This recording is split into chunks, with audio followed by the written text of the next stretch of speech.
Señores, buenas noches. Esto es Luis Novarecio de Entrevista, otra jornada más para conversar, en este caso con dos invitados. Ya estamos hablando con José Luis Espert de la economía. Hoy hay una gran discusión. ¿Qué es el plan económico que ha lanzado el Gobierno Nacional? ¿Qué es la reforma tributaria que se ha planteado? ¿Te beneficia en algo a vos? En un instante estamos hablando con José Luis Espert para entender de qué se trata. El profesor Espert seguro nos va a desentrañar por dónde va la cosa. Y después vamos a hablar con Marcelo Birmacher, un escritor, un pensador, alguien que se ha sentido cercano a la forma de pensar de Cambiemos, así que estaremos charlando. Desde el primer día que empezamos Luis Novarecio Entrevista, dijimos la justicia está en un momento muy particular. No solo por las causas de corrupción, por la difusión que aparecen de los dichos de los jueces. Hoy habló María Servini, que es la jueza federal con competencia electoral. No es cualquier jueza. De los 12 jueces federales que tiene la capital federal, en donde tramita la enorme mayoría de las causas de corrupción en Argentina, Servini, por ser la titular del juzgado número 1, tiene la competencia electoral. Cada vez que hay un conflicto, caso Pizzetti, caso del tema de las boletas, es ella, y fue robada. En pleno Palermo, cuenta ella que le abrieron su camioneta y se llevaron algunos objetos. Es muy impactante que una jueza que tiene custodia, que tiene un resguardo que cualquier magistrado tendría, dijera esto. ¿Preocupa su seguridad, doctora, a partir de esto? No. ¿No estaban los custodios? ¿Eso le llama la atención? Sí, me llama la atención que el custodio no estaba. ¿Custodio de la policía de la ciudad? De la ciudad. De la ciudad. ¿Qué fue entonces? ¿Un mensaje, doctora Servini? ¿Fue un mensaje lo que pasó? Tómenlo como quieran, yo tampoco sé cómo tomarlo. Doctora, ¿viste? Sí, lo abrieron mucho. Según dice las primeras pericias, dicen que el auto no fue violentado, no tenía los vidrios rotos ni en la puerta. ¿Qué cree que pudo haber ocurrido? ¿Tiene miedo por su seguridad, doctora? No. ¿Había expedientes, doctora, dentro del auto? No puedo pasar, tengo los Doctora, cables acá. ¿qué le llama la atención del episodio, doctora? ¿La camioneta la manejaba usted, doctora? Bueno, Con mi custodio era tierra liberada, no había nadie. No había nadie. Yo no sé si uno toma dimensión de lo que acaba de decir la jueza Servini. Hay tierra liberada, hay zona liberada. Una magistrada de la Nación que dice que en pleno Palermo se puede ir a robar, se puede ir a afanar sin ningún tipo de problemas. Hasta ahora no ha habido respuesta. Sí, hay un sumario. El gobierno de la ciudad considera que es un hurto, que es raro que no estuviera el custodio. Ahora, ¿hace falta explicar el nivel de inseguridad que hay en la ciudad de Buenos Aires? Hasta hace 21 meses el achaque era porque la Policía Federal pertenecía al gobierno nacional, que era kirchnerista, y el gobierno de la ciudad, que era de Cambiemos, tenía apenas una incipiente policía comunal. Ahora hay una policía de la ciudad de Buenos Aires. ¿Tiene algo para decir el jefe de gobierno de la ciudad de Buenos Aires? La jueza María Servini dice hay tierra liberada, hay zona liberada en la capital federal. Y un dato más, antes de hablar con el profesor Espert sobre el tema de la economía. Hoy hay otra discusión sobre los jueces. La integrante del Consejo de la Magistratura, que es el órgano que nombra y remueve a los jueces, la doctora Adriana Donato, en representación de los abogados de la capital federal, pidió al Ministerio de Hacienda el listado de las jubilaciones de privilegio que tienen algunos jueces. Y nos enteramos que quien más cobra es el exministro de la Corte Suprema de Justicia de la Nación, que cobra, Raúl Zaffaroni, cobra 384.000 pesos. Después hay un listado de 13 que incluyen al doctor Belucio, al doctor López, exministros de la Corte Suprema de Justicia. Hoy ha habido toda una discusión sobre este tema. A mí no me parece para nada mal que un juez de la Corte Suprema tenga una jubilación acorde al cargo que no es menor, que tiene tanta trascendencia como el presidente de la Nación, como un legislador, como cualquiera de los tres poderes que desempeñan las funciones de la República. El problema me parece que no es discutir hoy, pues sería muy fácil, demagógico y sencillo enojarme porque son 54 jubilaciones mínimas. Sería muy fácil decir con qué cara los jueces que no pagan impuesto a las ganancias pueden cobrar 384.000 pesos. Algo de eso hay. Que hoy los jueces no paguen el impuesto a las ganancias es un atropello, esencialmente un ejemplo inverosímil. Ahora, no está mal que un juez gane ese dinero si es uno de los tres poderes. El problema es quiénes son los jueces, cómo se nombran los magistrados. El doctor Zaffaroni, aparte de, por ejemplo, haber patrocinado al doctor Axel López, un juez que creía que un violador condenado por una vez, por 2 veces y hasta por 3 veces podía quedar en libertad anticipada y, claro, volvió a violar.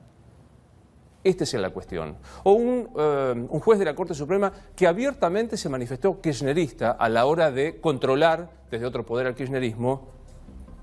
Esta es la cuestión. No es cuánto gana, sino a quién se designa en la magistratura. 384.000 pesos, no pagó impuesto a las ganancias y fue ministro de la Corte Suprema.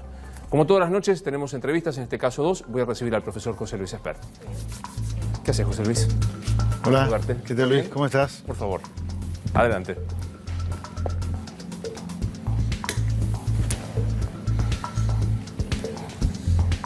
¿Todo bien? Todo bien. Fantástico. Bien, ahí está, para que mi computadora tiene vida propia. ¿Se disparó? Ahí estamos, como corresponde. ¿Empezamos? Cuando quieras.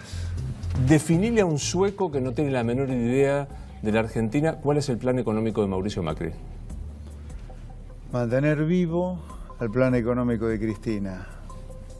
Que no se diferencie demasiado el plan económico en algunos aspectos de la Rúa, que no se diferencie demasiado en algunos aspectos del programa de Menem, y así sucesivamente todo lo que te quieras ir para atrás. A ver, digo, Este es un sistema que cambia solamente para volver a arrancar. Es un mecanismo de relojería perfecto que funciona desde hace 70 años para producir el mal y que de vez en cuando para volver a empezar.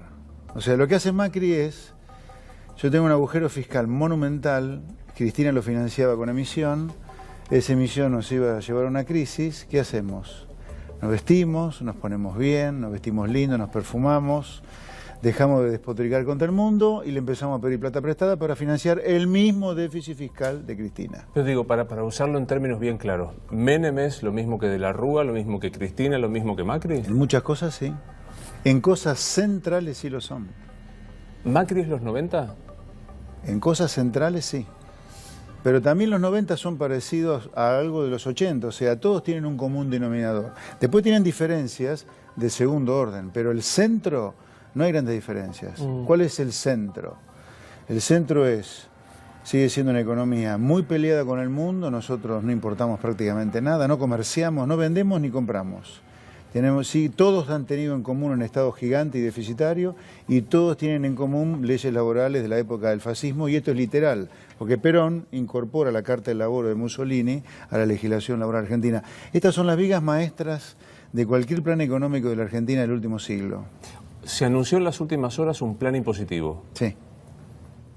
Te leí decir, esto es a gusto de los empresarios, para Sí. la gente común de a pie, nada. Sí, ¿Por qué? y lo ratifico. Bueno, a ver, en primer lugar, Macri, ¿de dónde viene? Por más buenas intenciones que tenga. Viene de un riñón de uno de los empresarios, yo te diría, arquetípicos del capitalismo corporativo y prebendario argentino. O sea, Macri está acostumbrado a ver la relación del poder con los empresarios. ¿Y qué le dan en este caso los empresarios? Ojo, las cosas están bien las que hace, pero en el contexto luce, vas a ver ahora, muy desproporcionado. Le da el impuesto al cheque como pago cuenta de ganancias en un plazo de 5 años. Le da la posibilidad de que se le reintegre en el acto prácticamente todo el IVA acumulado por las inversiones realizadas. En tercer lugar, hay un cronograma ahí de deducciones de las cargas patronales. A los consumidores, a la gente de a pie, ¿qué le dan? Le dan con un caño, salvo la duplicación de la deducción especial para autónomos. Le subís el impuesto interno al vino, le subís el impuesto interno a la cerveza, el impuesto a la transferencia de inmuebles, yo no sé si no va a ser más alto con el cambio que están haciendo. Y una cosa muy importante que me parece que están haciendo, el impuesto a la renta financiera va a agarrar a 2 millones de ahorristas, de plazofijistas. Además, ¿Grandes o pequeños? No, un tipo de hoy de 300.000 pesos de un plazo fijo en el banco ya paga impuesto a la renta financiera. Y la última cosa que no ha salido en ningún lugar, pero es gravísimo también, o duro también, es que vos tenías un límite para pagar aportes personales hasta 82.000 pesos. Ese límite se eliminó ahora. Como los aportes personales están en 17%, antes eran aportes personales de 17% hasta 82.000 pesos de salario. Ahora ya no hay límite. O sea, vos ganás 100.000 pesos y ya no pagás 17% hasta 82, sino 17 sobre 100. Sobre todo. No, al sector privado le pegan un palo grande, ¿eh? Ahora digo, pero el laburante que te está viendo el cámara, que en este momento te está enfocando, ¿le beneficia en algo esta reforma impositiva? No. ¿Se lo agrava en todo caso? Sí. Es raro. No, no me parece raro. Ese es el capitalismo corporativo de Argentina. La gente cree que estas cosas sirven, pero no sirven. Lo que está haciendo Macri no sirve. ¿Arranca la economía con esto? ¿O Se arrancó, ¿no? La economía, eso es otro tema. Es otro capítulo completamente diferente al de recién.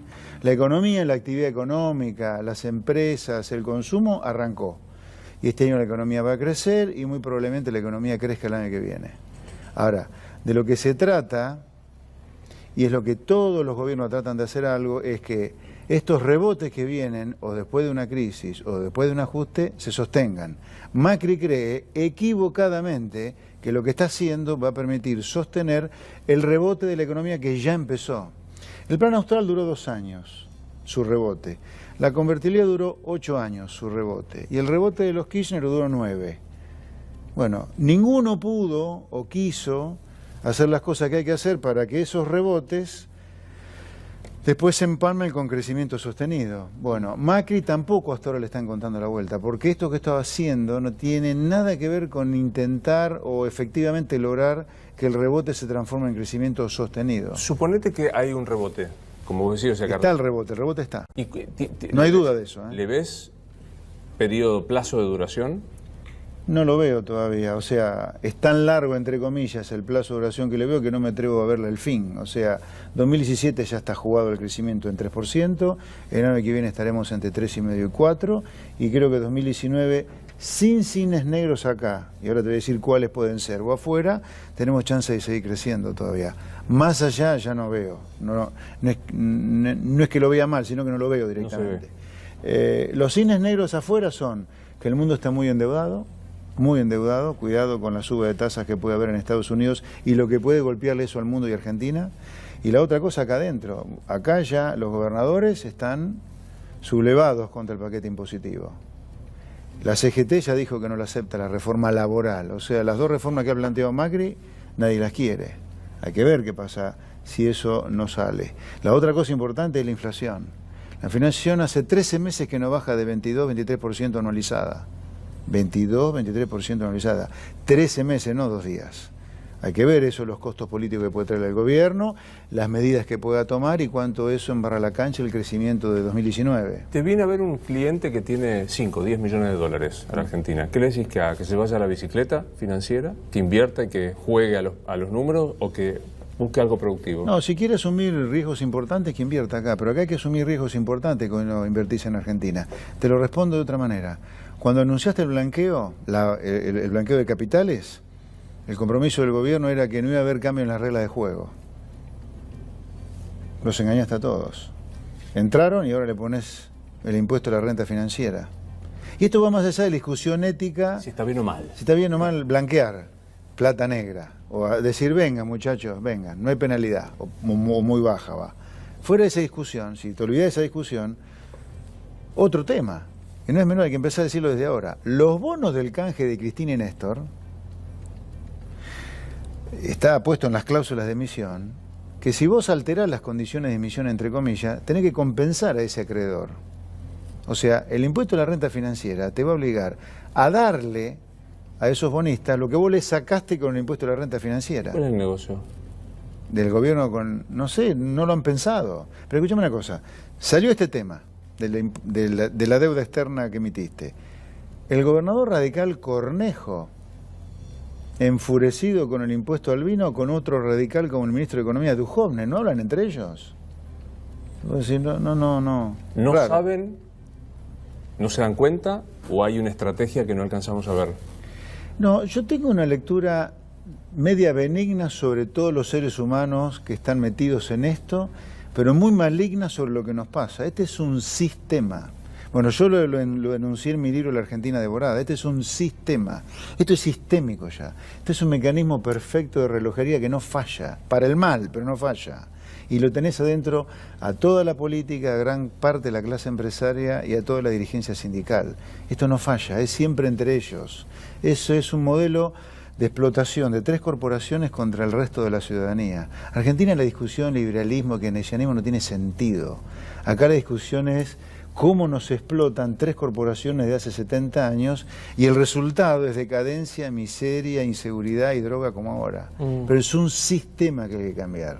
Por eso Macri es culpable de esto Y sí, pero ¿qué sentido tiene ir a agarrarlo el cogote a Macri? Porque este es un sistema que funciona así. ¿No se puede cambiar ese sistema? Sí, sí se puede cambiar. Hay países que lo cambiaron. Lo cambió de buena manera Nueva Zelanda en los 80, lo cambió de mala manera Chile inicialmente con el dictador Pinochet, lo cambió de mala manera Perú con Fujimori.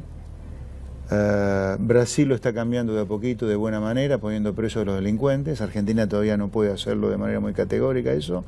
Pero la manera en la cual hay que lucharla es evangelizando otra vez a la Argentina. Argentina tiene adentro un cassette que lo único que produce es miseria, pero sin embargo cree en ese cassette. ¿Sabes qué? Esto, Luis, es como Matrix. ¿No te acuerdas de la película Matrix? Sí, claro. El Matrix, los humanos son utilizados por las máquinas para que le provean energía. Entonces lo mantienen vivos y les pasa una película que no es la vida real, es la virtual. En la vida real ellos son simplemente dispositivos para generar energía. Y los que se rebelan contra eso son los virus, al cual el agente Smith trata de matar. Hay una escena en la cual Lawrence Fishburne, que en la película era Morfeo, le dice a Keanu Reeves, Neo, ¿querés ver la realidad? Toma la pastilla roja. Ahora, la realidad que vas a ver es una realidad dura. A la Argentina hay que decirle, la realidad que vos te están contando no es la verdad, es la virtual. Para ver la verdad tenés que tomar las pastillas rojas. ¿Qué te quiero decir con esto? Para no hacer un plagio de una película. La gente cree que la única manera de que haya empleo industrial es sustitución de importaciones. La gente cree que no hay derechos sin un Estado presente. Falso. Y la gente cree que sin este sindicalismo no hay justicia social. Falso. Pero son todas cosas en las cuales la gente cree. Hoy el padre del ministro Cabrera dijo que se va a terminar el desempleo cuando se terminen los sindicalistas corruptos. No, mira, las ciencias sociales son multicausales y la economía es un híbrido entre las ciencias exactas y las ciencias sociales. Está ahí, está más cerca de la ciencia exacta, pero tiene mucho de ciencia social. ¿Qué significa esto? Vos haces un experimento de física y química en un laboratorio como son ciencias exactas, te da o no te da. Vos querés una molécula de agua, ya sabés que tenés que mezclar. No H2O, sino H2O, ¿no? Pero en las ciencias sociales casi todo es multicausal. Estas simplificaciones, como la persona que me nombrás, son simplificaciones absurdas. Porque a que vos metas preso a todos los sindicalistas delincuentes, te sigue quedando abajo, aunque no roben, sindicalista, el sistema, exacto. José Luis, ¿sabe? El sistema no es solamente sindicalistas que piensan mal, es una clase política que piensa mal y una clase empresaria, al menos la saliente, la que ves en la tele, que piensa para el churrete también. José Luis, ¿sabe de economía el presidente Macri? A ver, ningún presidente, salvo que sea un economista muy formado, sabe de economía. La economía es una ciencia, que tenés que estudiarla para conocerla. Es como la medicina. Lo que pasa es que como la economía nos pega a todos, casi todo el mundo cree que sabe de economía, pero para saber economía hay que estudiar y estudiar en buenos lugares. Pero puede ser que tenga... ¿Alguna noción? Alguna noción, sí. A mí de Macri me impacta una cosa. Muchas veces, a veces no, dice cosas extremadamente sensatas. Ahora, no sé por qué no hace nada con eso, solamente lo comenta. O sea, él dice, no podemos sostener esta presión impositiva. ¿Y qué hace para bajarla? Aumenta los impuestos. El lunes, en el CCK, dijo, es una estafa que la biblioteca del Congreso Nacional tenga 1.700 empleados. ¿Vos viste que hayan echado a uno al otro día? A ninguno. Y que nos comenta de la estafa. Él es el jefe del Poder Ejecutivo, no está para comentar cosas. Tengo claro porque en este disparate que es la grieta te van a acusar de que estás opinando sobre el kirchnerismo. Quien te haya leído 30 segundos o te haya escuchado 30 segundos sabe lo que vos pensás del kirchnerismo. ¿Qué fue el kirchnerismo? Una asociación ilícita. Vinieron a robar directamente. Sin vueltas. Sin vueltas. Ahora, vos fijate lo que es la sociedad, ¿no? Vos fijate el corso a contramano que tiene la sociedad, que compró un relato absolutamente pútrido y debido a eso permitió ser vejado por parte del kirchnerismo. El kirchnerismo le vendió un relato que la sociedad con serias falencias culturales lo compró.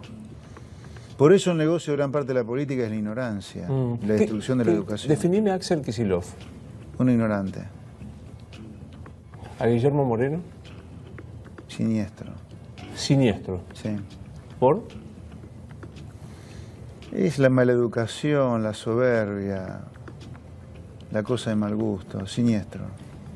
Desde que Perón dijo en los 40, 50, ¿quién vio un dólar?, la Argentina se puso casi como con una dedicación fetiche al dólar. Sí. ¿Por qué no pasa en otros lugares del mundo? ¿Por qué no pasa en Brasil? ¿Por qué no pasa en Uruguay? Y porque no ha habido las estafas a la gente que tiene pesos que ha habido en Argentina. La inflación es una estafa. Y Argentina, escuchá este dato, es el único país en el mundo, después de la Segunda Guerra, que ha podido vivir en promedio durante estos casi 70 años ya, que han transcurrido desde el fin de la Segunda Guerra Mundial, con 2 dígitos de inflación anual. Esa es una estafa a la gente que tiene pesos. No hay lugar en el mundo que haya sufrido esto. Eso nadie. Y mucho menos un país del G20 como es Argentina. O sea, Argentina, por donde lo mires, es absolutamente delirante todo lo que pasa, todo. Es el único país del mundo en el cual en menos de un cuarto de siglo le robó 2 veces los depósitos a la gente, como fue el Plan Bonex en el 89 y el 2002. Es el único país del mundo que ha defaulteado la deuda en el transcurso de un cuarto de siglo 2 veces, en los 80 y en el 2001. ¿En qué ahorro? ¿Eh? ¿En qué ahorro? ¿Qué hago? En lo que vos tengas ganas, ¿no? Yo no te voy a decir a vos en qué ahorras, no. Eso es muy delicado. Mira, hay gente profesional que se dedica a recomendar qué es lo que hay que hacer con la plata. Y te aseguro que yo los he visto trabajar, son de una expertise y de un cuidado. Tendría que saber cuánto ganás, si querés dejar herencia o no querés dejar herencia, cuánto querés viajar, en fin, infinidad de cosas. No, yo esos consejos, la verdad, al voleo no los doy. Vos hablabas al principio del rebote de la economía. Sí, que ya está y va a continuar. Ya está y que va a continuar. Va a continuar, sí. Hasta el 2018 lo ves, después Sí, no corre. después no lo veo bien. Sí. Seriamente no. Seriamente no lo veo. No Insisto, lo no es que para mí se termina, no lo veo. A lo mejor sigue, pero hasta ahora tengo claro 17 y 18. ¿Gobiernan para la próxima elección o para la próxima generación? Para la próxima elección. Como casi todos. Claro. Por eso es sistémico esto.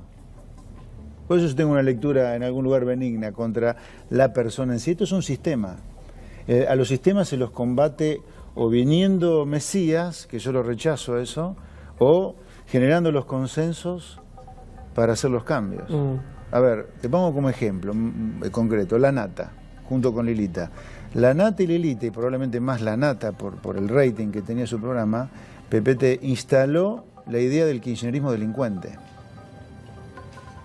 Al instalarla, al final los kirchneristas, algunos terminaron presos ya. ¿Me entendés? Vos instalás la idea correcta, por supuesto, y ocurren cosas. Acá lo que pasa es que todavía los que tienen la razón no tienen el voto en algún lugar. No te lo digo en términos literales de elección, pero acá vos podés reventar impuestos al sector privado, a los chicos que están detrás de cámara, a vos, a mí, al fiambrero, al que tiene un bar y que tiene todo en regla. A eso lo podés matar impuestos, pero vos tocás un empleado público y se le prende fuego el país. ¿Entendés?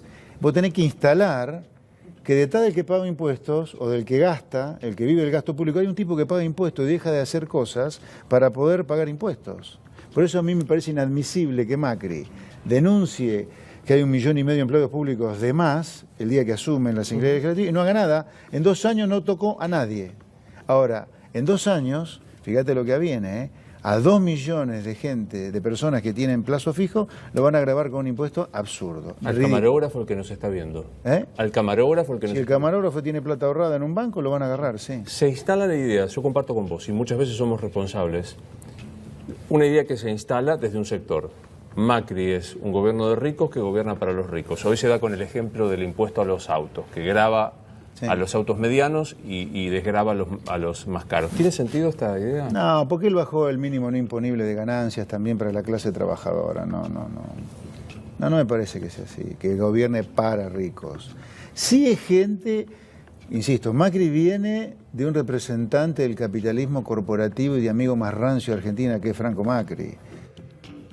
Muchos de los que lo rodean son empresarios riquísimos que se han hecho ricos al calor de los negocios con el Estado. No necesariamente con corrupción, ¿no? O sea, vos, para que te den la obra pública, a lo mejor no coimías a nadie, simplemente sos amigote del presidente de turno. Para conseguir un arancel, para importar altísimo y que vos puedas vacunar a los ciudadanos con lo que producís, no hace falta coimear, a lo mejor lo lográs por relación. Entonces, la idea del capitalismo corporativo está más presente que probablemente en muchas épocas del pasado, pero no es un gobierno que gobierna para los ricos nada más, ¿no? Me gusta porque te resguardás y decís, a lo mejor no pagaron coimas los empresarios. No, porque no tengo idea, habría que probarlo. No, pará. Tu pregunta fue muy puntual en el caso del macrismo. No tengo ni idea. No, yo hablo en general de los empresarios, ¿no? ¿Qué empresario es corrupto? No tengo la menor duda. No tengo la menor duda. ¿Cambió algo con la detención de debido? ¿Sentís que es el camino un cambio o es una cosa del gato pardo, de Lampedusa, de cambiar algo para no cambiar nada? No tengo idea, pero sí deseo que el kirchnerismo terminen todos presos, todos. No tengo una manga de delincuentes impresentables, fascistas encima. Fascistas. Sí. Son lo peor que ha pasado en Argentina desde que volvió la democracia, lo peor. Porque el retroceso que nos han hecho hacer, no tenemos ni idea todavía. Para mí, desde el punto de vista de la sociedad, son criminales, sociales. Han permitido que la droga esté en Argentina como nunca Argentina la tuvo. La inseguridad como nunca Argentina la tuvo.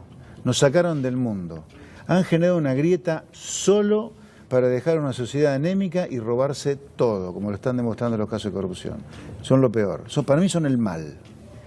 Y no estás hablando de la economía, estás hablando de algo mucho más profundo cuando vos hablas de esto. Sí, te repito, la gravedad del problema de Argentina es que vos tenés en la base un corso a contramano de gran parte de la sociedad, que validemos a empresarios que se enriquecen solo porque no compiten con el mundo o porque viven de la obra pública, que son de los impuestos de la gente de a pie. El problema conceptual de políticos delincuentes, ignorantes, burros, impresentables como promedio, y sindicalistas que ya los hechos demuestran lo que son, ¿no? Pero sobre esa base que hace a la Argentina hasta ahora un país en decadencia, como pocos, como te decía, después de la Segunda Guerra, encima, pero no como base, ¿no? La base es el corso a contramano. Encima, el kirchnerismo montó directamente una especie de superestructura delictiva directamente. Entonces vos tenés que sacar eso para que quede lo otro y lo veas. Sin que saquemos lo de arriba, la capa de delincuente, lo de abajo es imposible de visibilizarlo. La condición necesaria para ver lo de abajo es que terminen presos muchos. ¿Y tenés la impresión de que eso va a pasar? No sé. No sé, la verdad que no lo sé. Cito a Raúl Alfonsín. A veces dudo, ¿no? Me parece que el macrismo la usó a Cristina no presa para ganar la elección del 22 de octubre. Bueno, aquella frase que aquí mismo también trajo Daniel Haddad cuando estuvo es: la necesitamos a Cristina libre, a Cristina candidata y a Cristina hablando. Sí, sí. Lamento que sea así si fuera así, ¿no? Cito a Raúl Alfonsín en el último discurso que dio en el Congreso en la apertura de sesiones ordinarias cuando dijo: no quisimos, no pudimos, no supimos. ¿En este momento sentís que no quieren, no pueden o no saben? Yo creo que como este es un sistema, no quieren. Porque es sistémico esto. Macri me engaña, nos miente cuando dice que le parece un horror que haya 1.700 empleados públicos en el Congreso, como no ocurre en ninguna de las más grandes bibliotecas del mundo. Hubiera echado a alguien el otro día. No, nos sigue cobrando impuestos para mantener a gente que no debería estar. Te va a decir que no puede, que no los puede echar porque tienen estabilidad pública. Bueno. Estabilidad en el cargo público. Bueno, entonces que no se hubiera presentado para presidente y dejar de hacer el juego a un sistema que lo único que genera decadencia. Porque si Macri es esto, podrá ganar la elección de 2019 si se quiere presentar. Pero alguien, esta fiesta de deuda absurda, esta orgía de deuda que estamos haciendo, alguien la paga. Orgía de deuda. Sí, esto es una locura. La deuda pública crece entre 30 y 35 mil millones de dólares por año. Una vez en una reunión con alguien muy importante del gobierno, Macri. Me dijo: se me hace muy difícil, me corre por izquierda Kicillof y me corre por derecha Esper. Textual, ¿eh? Yo no lo corro por derecha a nadie. Lo mío no es una discusión ideológica. Lo mío es una discusión de la más profunda sensibilidad social. Y es literal lo que te digo, ¿eh? Mira que a mí la política me interesa cero. Pero nuestra discusión no es entre liberales y heterodoxos o monetaristas, sino es una discusión, para mí, por eso lo escribí este libro, La Argentina Devorada, entre un sistema que explota a la gente. En nuestro caso, más que liberales, no liberales, es un caso más de una experiencia marxista. Marx denunciaba el capitalismo como la explotación del hombre por el hombre. Acá hay una sociedad, vos, yo, aunque no nos demos cuenta, los chicos que están detrás de cámara, los chicos que atienden este estudio, donde nos explotan. Hay un sistema comandado por 3 corporaciones, la de los empresarios prebendarios, la de los políticos y la de los sindicalistas, que nos explota a nosotros. Nos venden todo más caro que afuera con el cuento de que si no, no hay empleo. Nos cobran impuestos como en ningún lugar del mundo porque si no, no hay derechos. Y los sindicalistas también nos explotan con el cuento de la justicia social. Por eso mi discurso, mi pelea, en los medios públicos obviamente, es contra la explotación que sufrimos como sociedad y a favor y conectado de la más profunda sensibilidad social. Gracias por haber venido. Un placer. Te acompaño. Gracias, José Luis. Un gusto verte. Chao, buenas noches. Nos vemos. Chao, hasta luego.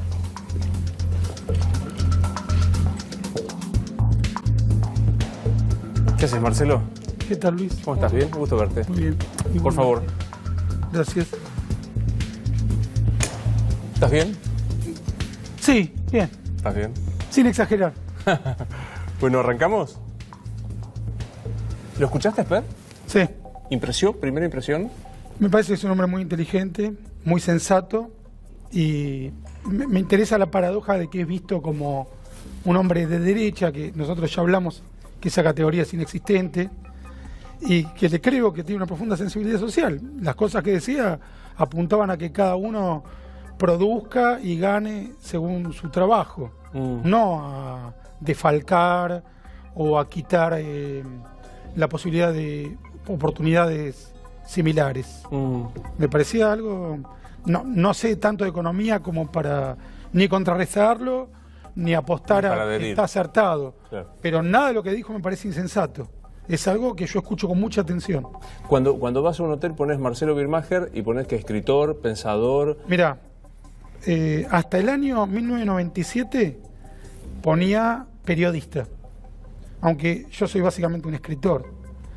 Pero en un viaje a La Habana en el 97, cuando quise pasar al aeropuerto de La Habana, entrar a La Habana y puse periodista, me retuvieron durante 4 horas. Y desde entonces pongo escritor. ¿Y con eso pasás? Siempre, nadie me pregunta nada, soy inofensivo. ¿Sos mucho menos sospechoso como escritor que como periodista? Definitivamente. Siempre que hablo con vos caemos en algo que a mí me interesa mucho, que son los fanatismos. Vos has sido una persona que ha hablado, que ha estudiado, que... ¿Sentís que seguimos viviendo en un momento de fanatismo? Empecemos por el Pago Chico. Ahora acaban de asesinar en Nueva York a 5 argentinos, un fundamentalista islámico que... precisamente esa ideología se define por el fanatismo. Y yendo al Pago Chico, yo creo que, por ejemplo, la violencia en el fútbol se explica por medio del fanatismo. El fanatismo es poner la pasión en un objetivo insensato que no tiene una explicación racional y cuya parte racional no es productiva. Desgranémosla. La pasión en algo insensato que no tiene explicación racional. Uno puede vivir una pasión amorosa, uno puede vivir una pasión poética. Esa pasión tiene algo de inútil y algo de estimulante en el sentido de darle sentido a la vida. No es racional, pero le da un objetivo a nuestra vida. Es un motor. Ahí tenemos una pasión en cierto sentido positiva. Podemos tener una pasión como ocurre en Argentina, también ocurrió en Inglaterra, no es propio de los países subdesarrollados, por un equipo que nos lleva a matar. Ahí hay un elemento que a mí me parece a la vez estúpido y fascinante, que el hincha es capaz de matar a otro hincha y no tiene ningún impacto en el resultado del partido. Romper una calle porque el equipo perdió no tiene ningún impacto en que el equipo en el futuro gane. Claro. Y dura el partido, el hecho de matar al hincha contrario no tiene ningún efecto en el partido que se está jugando. Al contrario, puede hacer que el equipo pierda porque se suspende el partido, o que si va ganando lo suspendan de todos modos y pierda el partido que iba ganando. Esa incoherencia entre la pasión puesta en el equipo y lo destructivo que es para el desarrollo real del equipo me parece a la vez estúpido y fascinante. Por el mismo motivo me interesan tanto los años 70, ¿no? Esa pretensión de mejorar la sociedad que en realidad solo se ejecutaba en matar gente y empobrecer más a los pobres. ¿Los montoneros eran los jóvenes idealistas?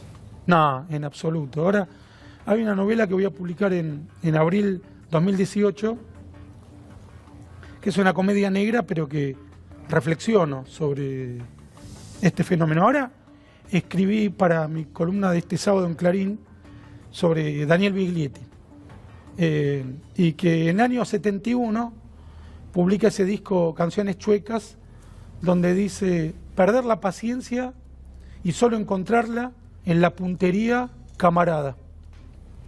Año 71, Uruguay era la Suiza de América. Era una de las democracias más persistentes en lengua española. Todavía España estaba bajo la bota de Franco, pero Uruguay era un país libre. Y en ese país libre surgen los Tupamaros de Sendik y Biglietti les canta esta canción: la sangre de Tupac, la sangre de Amaru, la sangre que grita libérate hermano. Y dice Biglietti, cantautor de clase media, muy bien posicionado, que podía vivir perfectamente de sus discos: nada nos queda y hay solo una cosa que perder la paciencia. ¿Pero por qué? En Uruguay. Si hay un lugar donde no hay que perder la paciencia, es en Uruguay. Uno va a Uruguay a estar tranquilo. Seguro. Imagínate en el 71, antes de la Bordeberry, como se diga, sí, pero se denomina así el fenómeno, bordebarización. Como sea. ¿Qué paciencia había que perder en Montevideo? Y también le canta al Chueco Maciel, un delincuente de la Villa Miseria, cantegril, que roba y lo reparte. ¿Por qué hay que robar? ¿Por qué se le canta al ladrón? Y los montoneros, que Argentina tenía su riqueza dividida en el 73 todavía, 50 y 50, entre empresarios y obreros. Era un país donde no había hambre. En el año 73 no había hambre en la Argentina. Algo hicimos para llegar a la pobreza del 30%. No había, era una educación pública de las mejores de la lengua española, era la Universidad Argentina. Aún cuando había atravesado la noche de los bastones largos, la dictadura de Onganía, aún éramos una educación de excelencia. ¿Qué necesidad había con un gobierno que había ganado con el 60% de los votos de salir a matar gente, matar sindicalistas? ¿Qué sociedad iban a mejorar? Querían el poder, les gustaba ir a dormirse tranquilos, pregonando que estaban buscando el hombre nuevo. Ahora, el hombre nuevo es una idea fascista, la idea de que vas a mejorar la especie. No es que vas a mejorar un poco el Producto Bruto Interno, mejorar un poco la educación, mejorar un poco la salud, que eso siempre se puede y está bien. No, vas a mejorar la especie, vas a crear un superhombre, el hombre nuevo, que no tiene egoísmo, que no tiene ambición. Ahora, yo creo que es imposible lograr hombres sin egoísmo y sin ambición. A lo máximo que podemos aspirar es a controlarlos, a poner reglas, a sufrir un poco cada uno, a no ser tan egoístas, a ponernos de acuerdo. Pero el que piensa en una nueva especie finalmente termina cometiendo masacres, haciendo cosas eugenésica, peores, ¿no? Es una cosa, claro, sí, totalmente. Sí. No me gustan a mí los superhombres. Comenzaste hablando de los fanatismos y de Nueva York, de los 5 argentinos rosarinos, y lo digo siempre con orgullo del pago chico mío, y pensé, que para vos el relato del terrorismo islámico siempre debe estar vinculado con tu hermano rabino asesinado en Jerusalén. Eso terminó siendo una paradoja terrible, porque yo no solo hablaba del tema, me había especializado, escribía sobre el tema 20 años antes de que asesinaran a mi hermano. A mi hermano lo asesinaron en diciembre de 2015. Yo estaba escribiendo sobre el tema desde fines de los 90. Se me puede googlear porque muchos periodistas y gente que no es periodista ha dicho, a partir de lo de tu hermano, no. Yo escribía antes. Y me cayó a mí el rayo, pero sobre un enemigo sobre el que yo advertía. Ahora, está el fanatismo de los fundamentalistas islámicos, que en todos los casos son musulmanes. No todos los musulmanes son terroristas, pero todos los terroristas que gritan Alá es grande, que en todos los casos lo gritan, son musulmanes. Y está el fanatismo de lo políticamente correcto, que es no tan grave, pero que permite que el fanatismo islámico se propague y no se mitigue. el fanatismo de lo políticamente correcto hace que en los diarios no se diga que es un fundamentalista islámico. Se habla vaporosamente del terrorismo internacional. No es la Baader-Meinhof, no son las Brigadas Rojas, no es Sendero Luminoso. Y si nosotros no hubiéramos dicho son las Brigadas Rojas las que secuestraron y asesinaron a Aldo Moro, entonces estaríamos buscando a Sendero Luminoso en vez de la Brigada Roja. Es decir, les permitimos actuar con mayor libertad.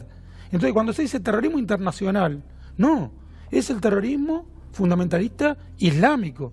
Y si no aceptamos lo que ellos gritan, Al-Akbar, si no aceptamos lo que dice ISIS, queremos que el Islam domine el mundo, si no aceptamos lo que dice el grupo palestino Hamas, que son los que asesinaron a mi hermano, queremos que el Islam domine el mundo, si no aceptamos lo que dice Boko Haram, queremos que el Islam domine el mundo, si no aceptamos lo que dijo el Ayatollah Khomeini y lo que dicen hoy los líderes iraníes que pusieron la bomba en la Embajada de Israel y en la AMIA, queremos que el Islam domine el mundo, entonces ni siquiera vamos a empezar a enfrentar al enemigo. Es muy impactante esto, que hay una posición como decir, tengo que tener cuidado, tengo que ser especialmente cuidadoso para no usar el término concreto. O sea, se da todo un rodeo para definir a esto. Como si fuera islamofóbico decir lo que ellos repiten. Ellos dicen, somos musulmanes, queremos que el Islam domine al mundo. Lo islamofóbico es permitirles avanzar, porque a quienes más matan son musulmanes. Los principales enemigos de ISIS son los musulmanes moderados. Después quieren exterminar a los judíos, a los homosexuales y a las democracias, a cualquier ciudadano de una democracia, pero están asesinando también. Boko Haram asesina musulmanes en Nigeria, Hamas asesina a musulmanes en Gaza, y Al-Qaeda ni hablar. Ahora bien, si no mencionamos que un ejército fundamentalista islámico compuesto por distintas facciones, pero de un solo movimiento, que es el movimiento fundamentalista islámico, quiere dominar el mundo, que no es paranoia, sino es que lo que expresan, si no les creemos, si no escuchamos lo que nos están diciendo con claridad, expresamente, no vamos a empezar la batalla. Cuando las Brigadas Rojas, perdón, sí, por favor, querían tomar el poder en Italia, querían imponer una dictadura marxista, y para combatirlas había que escucharlos. Había que aceptar sus objetivos. Eran minúsculos. La Baader-Meinhof en Alemania también quería imponer una dictadura marxista. Lograron reprimirlos en democracia. Lograron anularlos en democracia. Pero porque atendían a un enemigo real que exponía en manifiestos y acciones sus objetivos. Acá no estamos queriendo aceptar que son fundamentalistas islámicos, no son ni cristianos ni budistas, son musulmanes, que quieren efectivamente dominar el mundo y que tienen millones de simpatizantes, porque hay 1.000 millones de musulmanes en el mundo, vamos a suponer que un 5% o menos apoyan a estos grupos que conforman el fundamentalismo islámico. La nación de la República Islámica de Irán, que cometió 2 actos terroristas en la Argentina, estamos hablando de millones de individuos, lo cual no quiere decir que tenga que haber una guerra de Gog y Magog apocalíptica, no, que los tenemos que combatir en primer lugar políticamente, y en primer lugar diciendo la verdad. No es islamofobia, al contrario, es acercarse a los musulmanes moderados contra los musulmanes que no pueden convivir con la democracia. Vos decías algo que se sintió mucho cuando se firma el memorándum de entendimiento con Irán aquí en la República Argentina, y recuerdo que había algunos que decían, señores, estamos firmando con una teocracia que lapida mujeres, desbarranca homosexuales, niega el Estado judío, la existencia del Estado judío, es más, niega el genocidio. Niega la Shoah y quiere destruir Israel. Claro. Lo considera un cáncer enclavado en medio del Medio Oriente. Ahora, es cierto que Obama firmó un pacto nefasto también con la República Islámica de Irán, pero no lo firmó con Bin Laden, que fue el que derribó las Torres Gemelas. A Bin Laden lo enfrentó en combate y lo mató.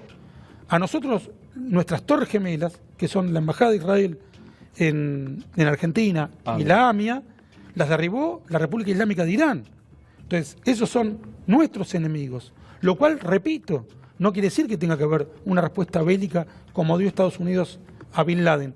Pero con Bin Laden no firmaron un memorándum de entendimiento. Nosotros tenemos que traer a los sospechosos a la justicia argentina. Y en eso nos va nuestra soberanía, porque fue la única invasión continental que padeció la Argentina en el siglo XX.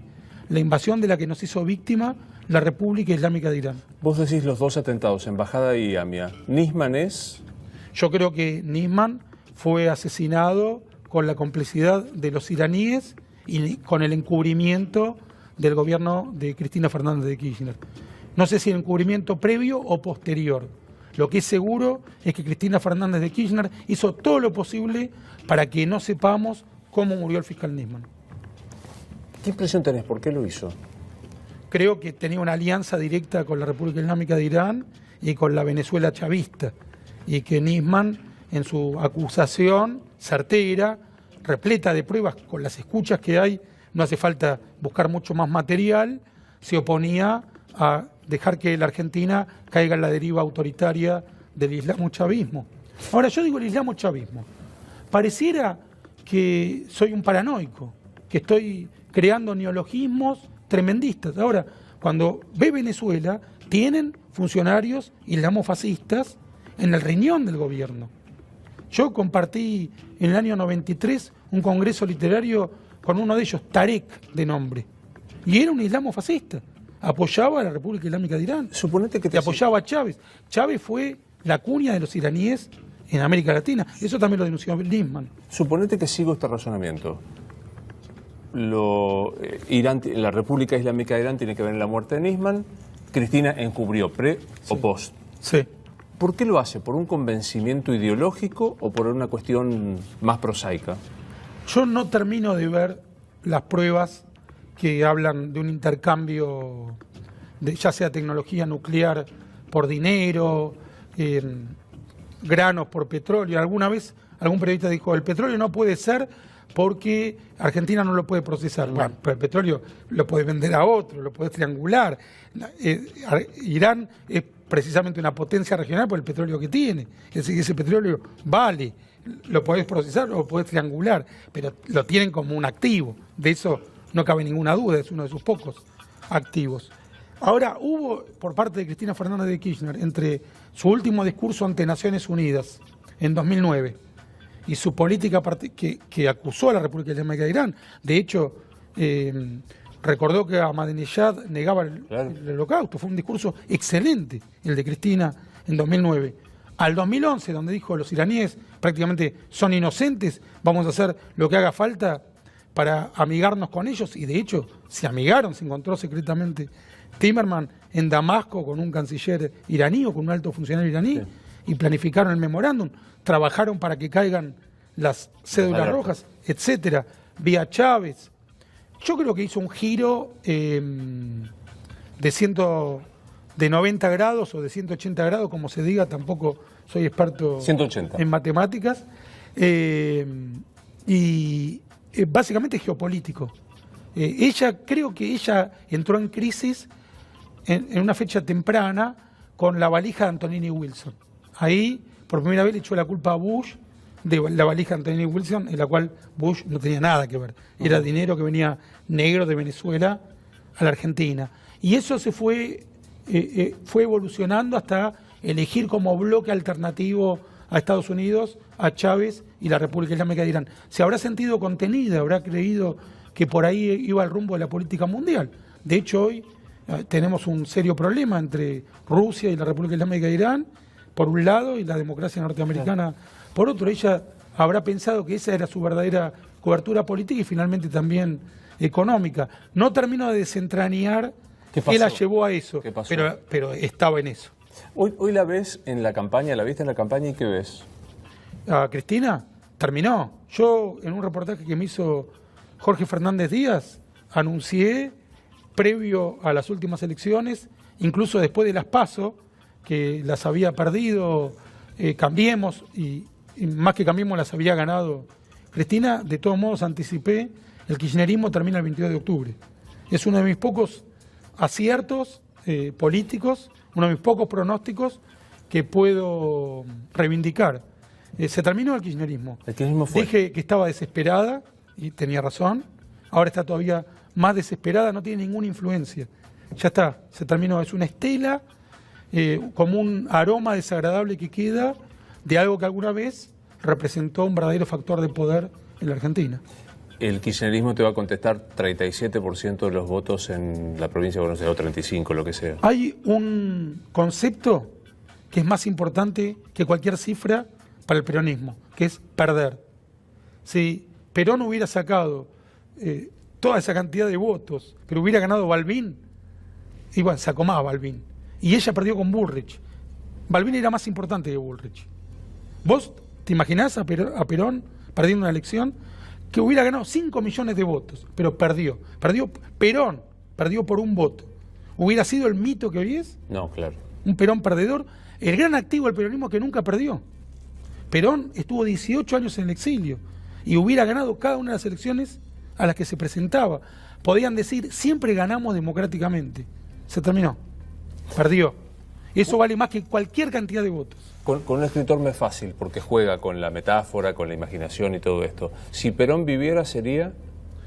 un pensador, un león herbívoro, que no lo fue entre el 73 y el 74. Murieron una cantidad de peronistas que no habían muerto bajo ninguna de las dictaduras previas. Ni en la masacre de Trelew, que fue una de las peores represiones, bueno, no solo contra peronistas, contra arpianos, contra montoneros, lograron matar tanta gente como la que mataron entre Osinde, Villar, López Rega y el propio Perón entre el 73 y su muerte, y los tantos más que siguió matando Isabel hasta el golpe de Estado. Ahora creo que sí sería un león herbívoro y que estaría retirado, pero eso para que lo escriba Osvaldo Soriano, que ya no está entre nosotros, lamentablemente. Tengo una mala noticia para darte que también sé que... Ya tengo muchas, así que una más. No, tengo una... Te vas a morir. Sí, claro. ¿Y entonces qué pasa? ¿Después de la muerte? Afortunadamente no me tengo que preocupar de eso. ¿Te fantaseaste? Tengo una novela que se llama No tan distinto, que es un viudo judío que viaja a Israel y ayuda posteriormente en un viaje a Cuba a escapar a un rabino que es un taumaturgo cubano que no es apoyado ni por la ortodoxia judía y mucho menos por los cubanos. Él lo ayuda a escapar de La Habana. Y el rabino a cambio le dice que le va a conceder un gran don. Y el don que le concede es que la esposa vuelve de la muerte, porque él amaba mucho a la esposa. Saúl Bluman se llama el personaje. Está bien, vamos a suponer que... Y cuando la esposa vuelve, sí, él le dice, ¿cómo es el más allá? Y la esposa le dice, y es como la tierra, pero sin ansiedad. Hermoso, compro, me gusta. Es como el mundo, pero sin ansiedad. No tan distinto, se llama la novela. Vamos a pensar que reencarnamos. Reencarnás en Macri. ¿Vos sabés cuál, antes de pasar a decirte qué haría si fuera Macri, el gran problema de la reencarnación, tal como yo la leída por los hindúes, por ejemplo, es que no te acordás del PIN de tu cajero automático, ni del ballet de la Berrap. Es decir, ¿para qué vas a volver a vivir si perdiste todas las cosas por las que habías... no, en este programa reencarnamos con la memoria. Sí, claro. Está bien, sí, eso es lo que tienes. Y reencarno en Macri. Me pareció bien lo que dijo Expert. Llevaría a cabo muchas de sus ideas. Yo estoy de acuerdo que Macri cuando habla es muy sensato. El otro día cuando dijo, recordó el valor del trabajo, la cultura del trabajo. Parece algo pueril, pero durante 12 años fue estigmatizada la cultura del trabajo. Bueno, que los que trabajamos obtengamos el beneficio de estar trabajando. Y poner a trabajar a los que pudiendo trabajar no trabajan. Reencarnás en Cristina. Vos me estás planteando un desafío para los que ningún escritor está preparado. Vos sí. Escribiría un libro. Haría catarsis escribiendo un libro. Y en ese libro contaría toda la verdad. Quizás sería un gran bestseller y me ayudaría a pagar todo lo que le debo al pueblo argentino. Me gustó verte, Marcelo, como siempre. Muy buena la entrevista. Me hiciste sentir muy cómodo, como siempre. Es un placer verte. Gracias. Esto es Luis Novarecio, entrevista. Hasta mañana.